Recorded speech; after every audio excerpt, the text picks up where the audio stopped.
Bonjour et bienvenue sur France Info. Avec les élections européennes, nous nous posons la question, mais que fait l'Europe aujourd'hui? Que fait l'Europe pour lutter contre la fraude fiscale?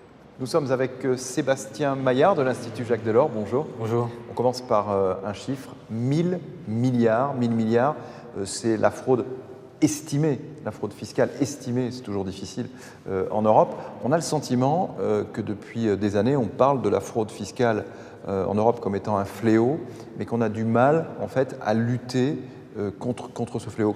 L'Europe effectivement avance très lentement, très doucement sur ce sujet. Ça a changé ces toutes dernières années avec les scandales des Panama Papers, des Paradise Papers.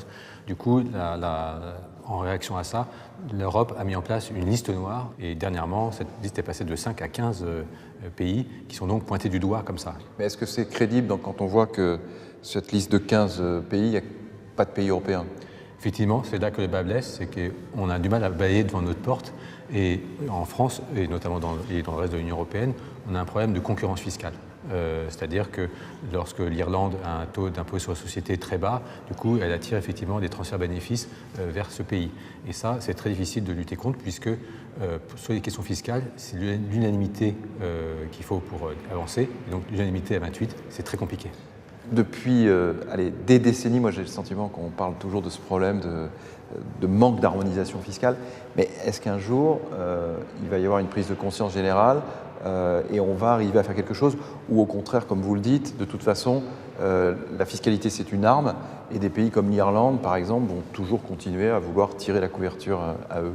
Aujourd'hui, les opinions publiques sont beaucoup plus sensibles à cette question qu'avant, d'une part, et les États voient que c'est un énorme manque à gagner dans leur budget. Donc il y a un peu plus de volonté de coopérer ensemble, peut-être pas forcément à l'échelle des 28, ça peut se faire aussi plus à quelques-uns. Il faudrait déjà que la France et l'Allemagne avancent de concert là-dessus, pour déjà qu'on harmonise l'assiette, par exemple, de l'impôt sur la société, pour avancer plus. Mais effectivement, l'Europe fiscale, elle avance à très très petits pas.